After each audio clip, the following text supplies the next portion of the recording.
Okay, social cultural factors, generations. Let's look at the generations. First we get pre-teens. They are known as born to shop. Right, there we got some pre-teens. Right there, everyone below the age of 13, probably above the age of 7, 8. Okay, so we're looking at like 8 to 12. There's some more trying on some makeup, probably their mum's makeup, or actually, who knows, that might even be their own makeup. We got them shopping with their mother, reading off the list, what is it that we need. And there we go, looking at some clothing with their mum as well. Okay, now these teens of today, or pre-teens of today, have a greater discretionary income. It means money that they can spend. That's what discretionary means. It means they can spend it on whatever they want.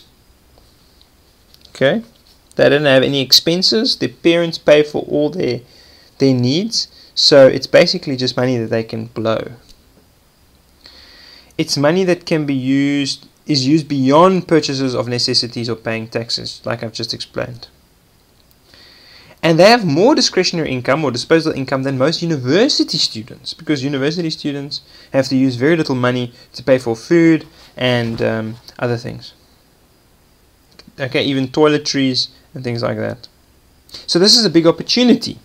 Because parents are often giving their preteens a considerable amount of money in the form of pocket money, what they're going to spend that money on, that's where marketers can produce products for them to spend that money on. Also, these preteens will influence household purchases to a large degree. They will tell their mother what cereal they want and where they want to go on holidays and things like that. So they influence what the parents spend their money on as well. It's important in marketing to reach the children early on with your brand, that they know your brand from an early age, because then they will encourage the parents to purchase that brand, and probably in the future will also buy that brand themselves. Example, Kodak donates cameras to schools so that kids can get to know Kodak from an early age, so that when their parent says, I wonder what camera we should buy, guess what the kids are going to say? Buy Kodak, right? Because they've already had an experience with it. Okay, there we got some teens, money and strong opinions. There we can see the bottom teen, he's buying stuff on the internet with probably his parents' credit card. The top teens went shopping, right? Buying all kinds of clothing probably. The teen to the right is giving his mother some advice regarding what to buy. And the bottom teen over there is also looking at a camera, probably for a birthday present, or giving his dad advice regarding the new technology, because the teens know all about the technology. So those are the teens, money and strong opinions. Okay, they influence household spending to a large degree. They often go with their parents to the shops and then say, can I have this, can I have that? They will often encourage them to buy certain brands. No, mom, don't buy that brand. That is so last year. Instead, buy this brand. It's in. It's trending. It's fancy. Right? And then parents will, okay, fine, we'll buy that brand. Probably because they saw it on TV. They also often know more about certain products, like computer products or technology products. And the parents will often listen to them because they know, these kids, they know all about this technology. We'll just go with the one that they say is the best. And they will also often ask for gifts for birthdays and other occasions. Mom, I really want this phone for my birthday, please. Yeah. Cool is very important to teenagers. It's not so much about the quality, it's what is cool. What is everyone else wearing? What will make me be in with the crowd? The parents are like, but this is going to break in a few months. I don't care. It's cool, Mom. Right? And they generally like people that are they like things that are for people my age. I don't want that thing. It's so old school, Mom. That's something that you wear. I don't want to use that. That's often why a lot of teenagers are not using Facebook, because they feel like, their parents are on Facebook. They don't want to be stalked by their parents on Facebook, so they'll rather use apps, social media apps that are for teenagers only, like things like Instagram and Snapchat and even Twitter and things like that. Okay, then we got Generation Z. At the top there you can see a big Z, and in the Z we've got cell phone, we've got internet, we've got educated, speedy, we've got smarter, connected, social media, gadgets. The right we've got a whole bunch of friends sitting together, but none of them are actually talking to each other. They're all just on their phones or on their tablets. At the bottom we've got a little baby with a phone in his hand, and it says there Generation Z, connected from birth. And then at the left it says there 8 to 18-year-olds in the US spend 1/4 of their media time using multiple media.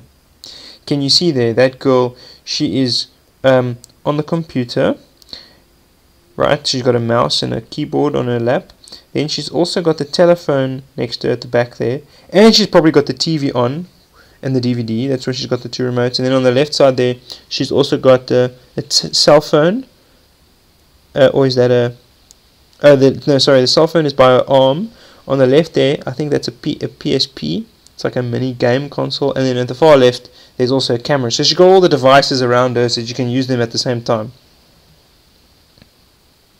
Okay, and at the bottom you can see that it says 24% of 12 to 18-year-olds use another media most of the time while watching TV. So this is a very interesting generation, Generation Z. Okay, aka, they're also known as post-millennials, plurals, the homeland generation, or the I generation, and they're born between 1995 and 2014. A large part of their characteristics have been formed by technology, especially mobile technology. For example, the people in this generation are less focused, they're often more distracted because they're so used to being distracted by all kinds of media. They're often good multitaskers, they can do many things at the same time. They might struggle to focus on one thing for a long period of time, but they can do many things at the same time. They're often more global in nature because they've been connecting globally, using all kinds of media with different people. They have friends all over the world because of global media. They're often more informed and educated because they have access to information at their fingertips. If they want to know something, they Google it immediately. The economic recession of 2008 and 2009 has also influenced this generation. They are much more independent. They don't want to be dependent on anyone, or even especially on the government.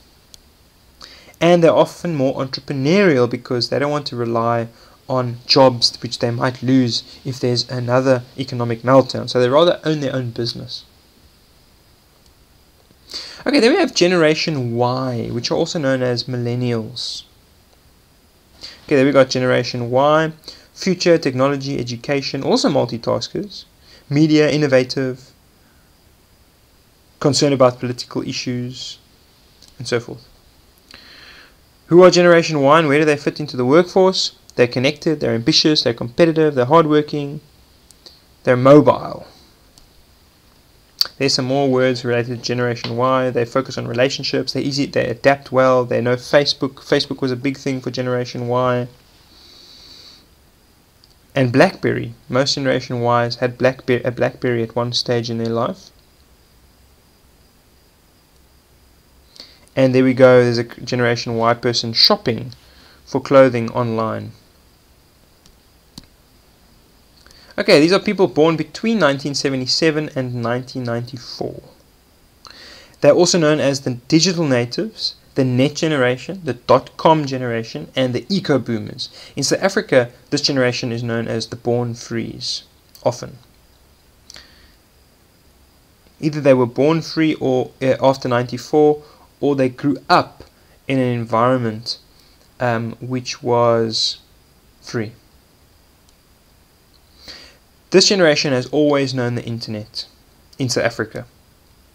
They view wireless communication as an essential part of life.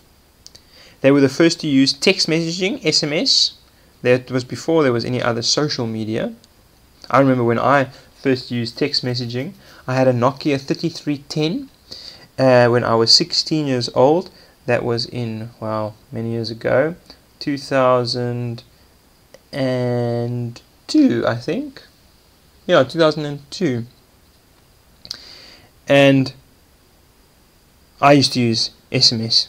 I'm a Generation Y, a millennial. All of this generation, or most, have entered the workforce by now, and they're generally concerned about global issues. Companies following ethical behavior. They're also very skeptical of unauthentic marketing messages. They don't easily listen to marketing messages. Okay, then we got Generation X, known as savvy and cynical. There's some Generation Xers. They're open-minded. They're also social. They can also multitask. They're adaptable. They're caretakers. They're educated. They're quite diverse. They're very efficient, and they work hard. There's another Generation X couple buying something online with their credit card. And there's another an X. This is the generation that grew up with MTV, Bart Simpson. They saw the first rocket go to the moon. They've experienced quite a few wars, like probably the Vietnam War, nuclear power plants, nuclear energy. They used to listen. They were the generation that listened to mixtapes, on Walkmans. Whereas my generation, Generation Y, listened to CDs. And Generation Z are the ones that are listening to MP3s and things like that on iPods. Okay? These were born between 1965 and 1976. They are known as latchkey children, who largely looked after themselves because their parents both had to work, because it wasn't a good time in the economy when they were around. 50% of these children of Generation X come from divorced or separated parents. It wasn't a good time in history back then. And they began entering the workforce during the time of downsizing and downturn, right, which was a negative time. There wasn't many jobs around when Generation X needed to enter the workforce. They are more likely than ever to be unemployed or underemployed, and possibly living at home with mom and dad. They've been bombarded with media since a baby and are very cynical and savvy consumers. They don't just buy anything. Okay, then we got the baby boomers, or what's known as America's mass market. Here are us Aurora, we are baby boomers. You can see these are older people. They were the first to know television. They wouldn't have been children when the television came out. They would have been adults already. There you can see some more of them shopping. And there's even some more. They're old-ish, but they're not like retired necessarily. My parents, I believe, are baby boomers. Yes, baby boomers. And there's one, yeah.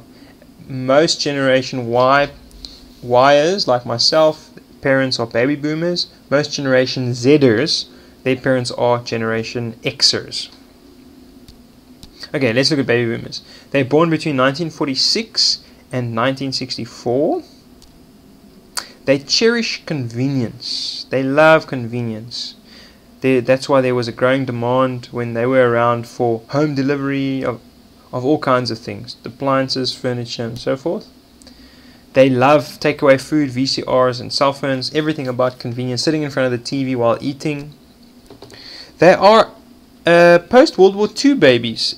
The World War ended in 1945. So you can see that the first group of baby boomers were born in 1946. That's why they're called the baby boomers. Because after the World War, during the World War, there was not a lot of babies being born because the men didn't spend a lot of time at home with their wives and they were going away and they were being killed. So not a lot of babies were being born. then when the war ended, husbands were back at home with their wives, and there wasn't a lot of fighting, people weren't getting killed, so there was a lot of babies being born, and there was a boom of babies. Okay?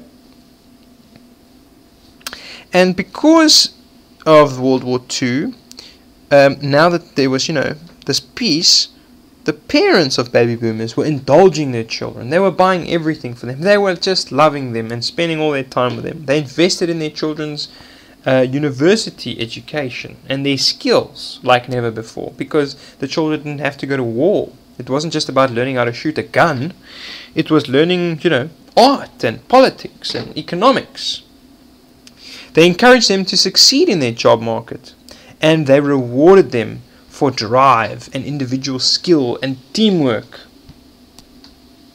Firms offered individualistic baby boomers a growing array of customized products and services. So baby boomers became a lot more individualistic because people didn't have to stick together now because of the war. They could basically build their own lives. So houses and cars and furniture and individual jobs and leisure was what companies started to promote to baby boomers. Okay, then we got old consumers, or older consumers, not just grandparents. They are not just grandparents. There we got some of the older ones. There's a sick grandparent needing medication. That is a type of a machine. I think it's a pacemaker that regulates your heart, or something that you can call if you need help, if you're sick. And that is a adult diaper, right, which older people often need. Body doesn't work so well anymore at a certain age. They are considered the grey market. And today they are much wealthier, healthier, and better educated than the older people of previous generations. They're also twice as loyal, for example, to the make of car as younger consumers. Younger consumers will not go for any car which seems good at the moment, but the older consumers, they're like, if they're Ford fans, they only buy Ford. If they're Toyota fans, they only buy Toyota. They don't buy anything else. There's a big opportunity in this market, but you must understand it. Medical doctors, for example, recommend half a Panado or aspirin a day to control blood pressure. That's very good for Panado and aspirin for the pharmaceutical companies. And some clothing, men use Velcro, for example, for their arthritis patients who have difficulty with zips and buttons. So Velcro is much easier. So there's an opportunity to make pants with Velcro for this older market. And here's another one, a cell phone for the older market that has nice big buttons. So if you understand a generation, you can produce products for them that will serve their unique needs. That's why it's important to know the different generations and the different characteristics of the different generations. Then we have the Black Diamonds. Now this is a group of people that are very unique to South Africa. As you know, before 1994, black people were not allowed to make a lot of money. They were not free.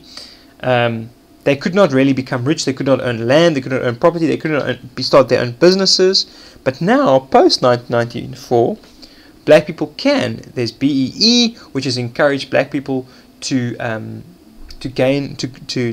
join the formal first economy, which is to gain jobs in the first economy, in successful organizations, to go get a university education.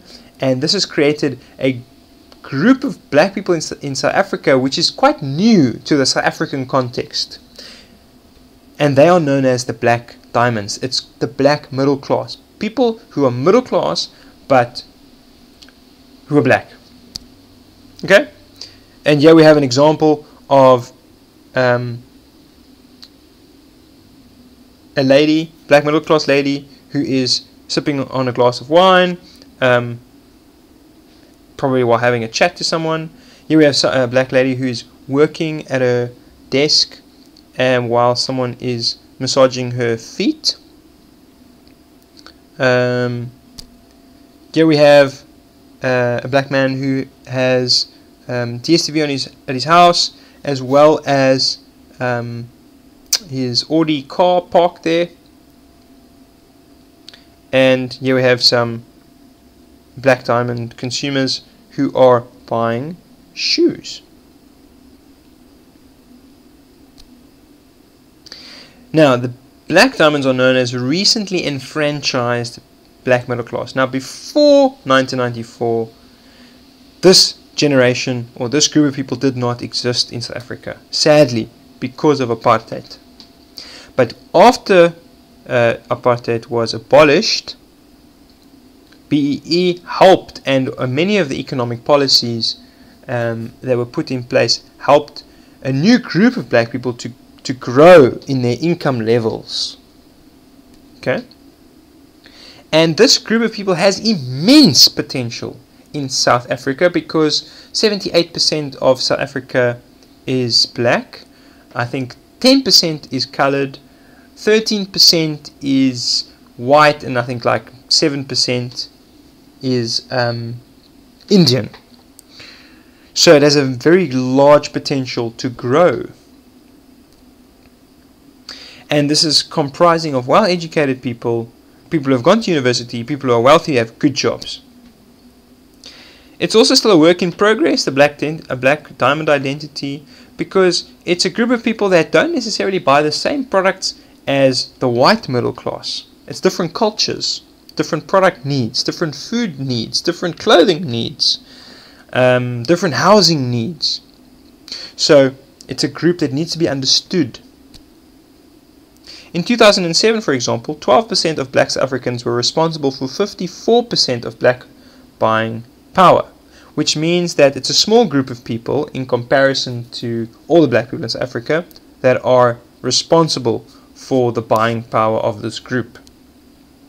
66% of this group lives in Gauteng, which makes it very easy for companies to target this group of people. If you want to develop a product that will be purchased by this group of people, you just sell it in Gauteng, and most of this group will buy it. So that's very helpful for targeting. And this group has overtaken the white middle class in terms of size and spending power. So at the moment, in South Africa, this is the primary group of people that you want to target as an organization, because they're only growing. And this group has very specific products and service needs. Can you think of any?